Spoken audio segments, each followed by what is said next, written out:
And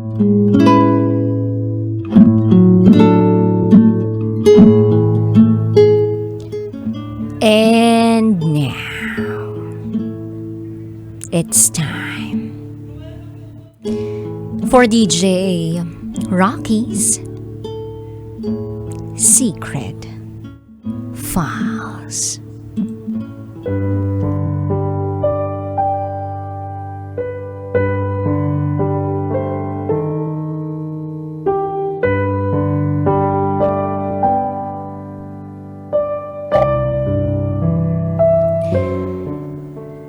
Inuna ko yung galit ko kesa sa pagmamahal ko sa kanya.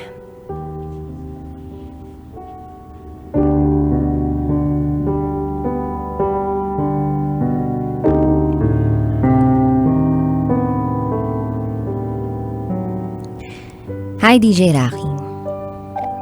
Itago mo ko sa pangalang Sam. At ito, ang aking secret file.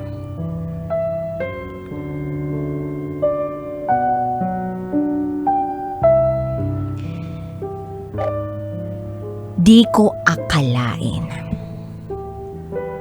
na magiging parte siya ng buhay ko. Isang malaking parte ng buhay ko. Magkaklase kami sa isang minor class sa eskwela. Ang unang tingin ko sa kanya, suplada. At para bang hindi ko makausap basta-basta ng tao. Parang 1,000,000 taon pa siguro ang bubunuin ko para makausap ang isang katulad niya. Pero mali ako. Napaka-approachable niya. At may pagka-joker pa siya. Unang nagka-crush ang kaklase ko sa kanya. Siya ang dumiskarte sa taong nakakuha ng atensyon ko. But since may crush nga ang kaklase ko sa kanya, ako ang kanyang naging wingman.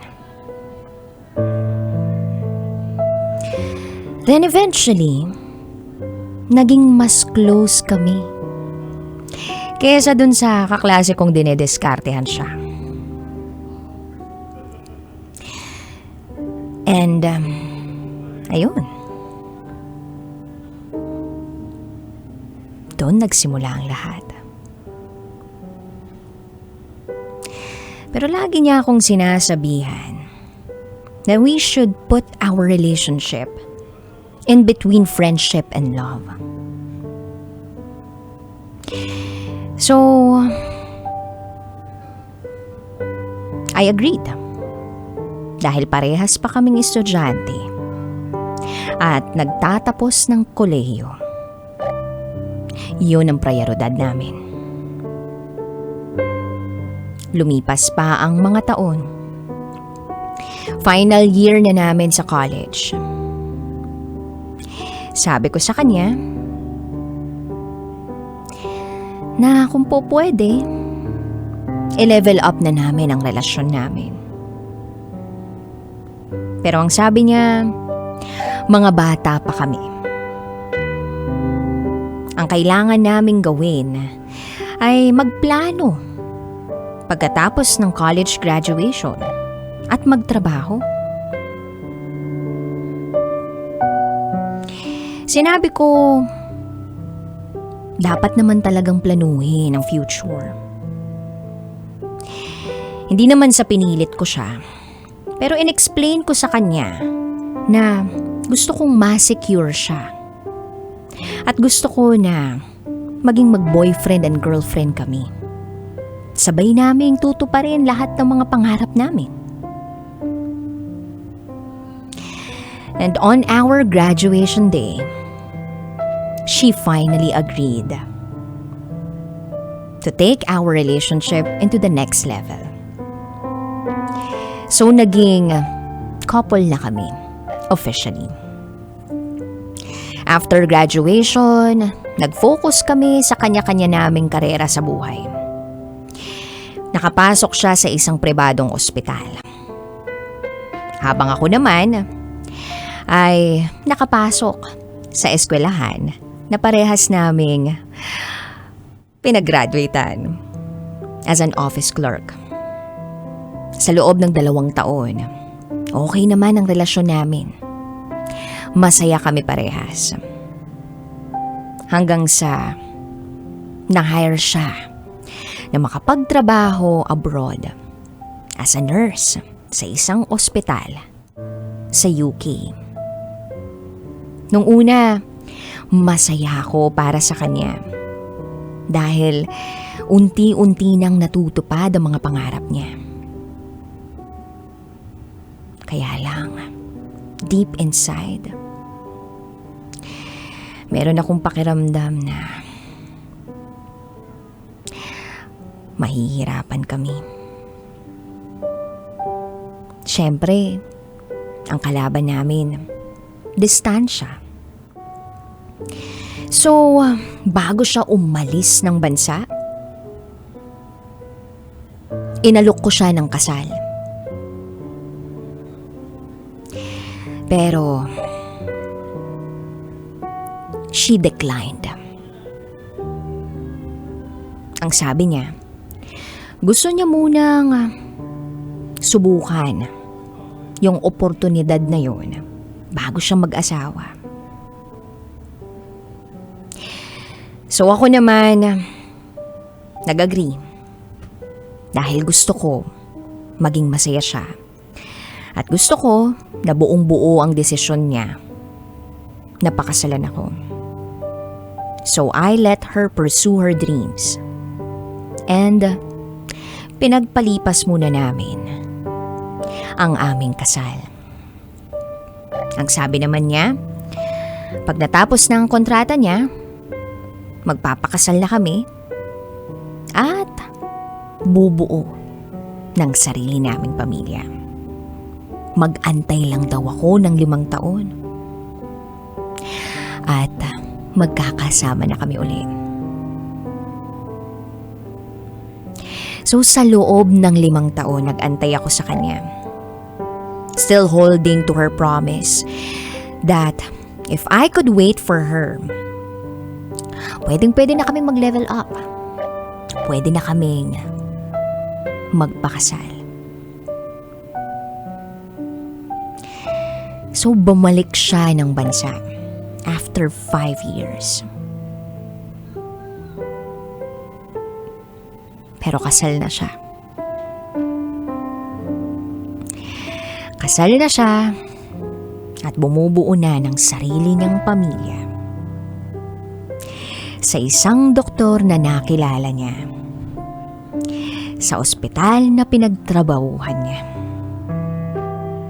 Then I realized wala pala siyang pakialam sa amin. Ang gusto lang naman pala niya ay ma-achieve yung mga pangarap niya at yung sarili niyang kaligayahan. Not thinking that there is someone else who will be badly hurt with her decision. Sobrang nasaktan ako. Sa totoo lang, I began to hate the concept of love. I never tried to fall in love. I detached myself from her life and nagsimula ako na ipagpatuloy ang buhay ko na wala siya. Kung pwede lang burahin lahat ng mga alaala ko tungkol sa kanya, ginawa ko na. Then, time passed by. After 13 years of no communication, and I've totally forgotten her, bigla na lang ako nakatanggap ng isang mensahe mula sa isa sa mga kapatid niya. At ang sabi, meet daw kami sa isang fast food chain along G. Araneta Corner, Quezon Avenue. Nung una, I was hesitant. Kasi alam ko na posibleng kasama niya yung kapatid niya. Pero sige, pumayag na lang ako. So pumunta ako sa fast food chain. Nang makita ko yung kapatid niya, doon ako kinutuban. Parang may mali. Pagkakita niya pa lang sa akin, umiiyak na siya. And then, her sister told me na wala na siya.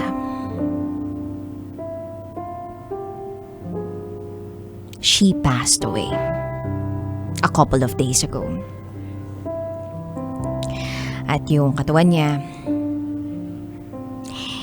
ay nasa nearest columbarium. Hindi ako makapaniwala sa nabalitaan ko. But I kept my composure. Deep inside, gustong-gusto ko nang umiyak. Kasi siya lang yung katangi-tanging tao na talagang minahal ko ng lubusan. Even though she hurt me before and ruined my life, there is still a part of me na alam kung mahal ko siya. So sa wake niya, her family wholehearted accepted me.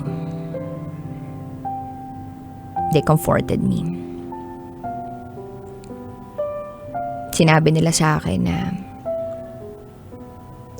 hindi niya raw mapatawad yung sarili niya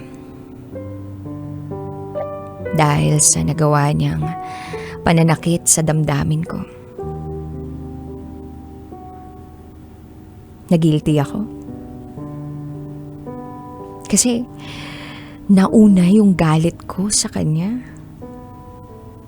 bago yung pagmamahal ko para sa kanya.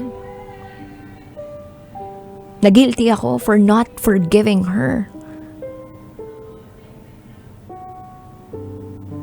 Sabi pa nung kapatid niya, days before she passed away,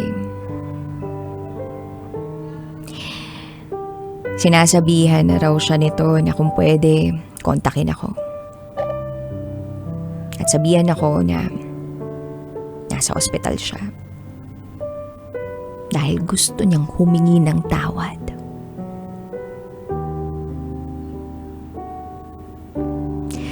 And there,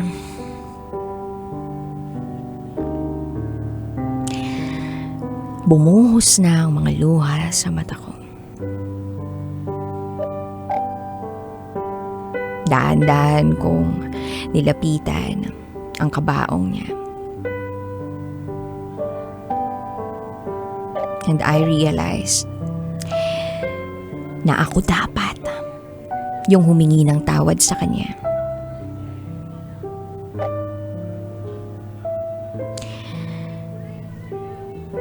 Humingi ng tawad for not accepting her decision. Humingi ng tawad for turning my back from her when she needed me the most. Doble pala yung sakit.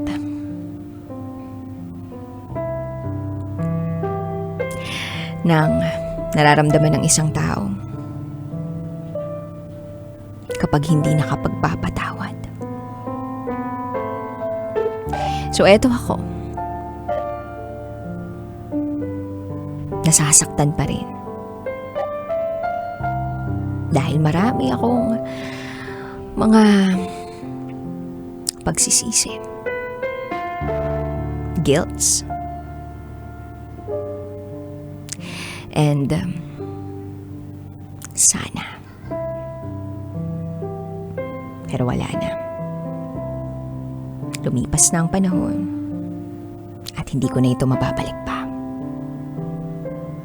Hanggang dito na lang po, DJ Rocky.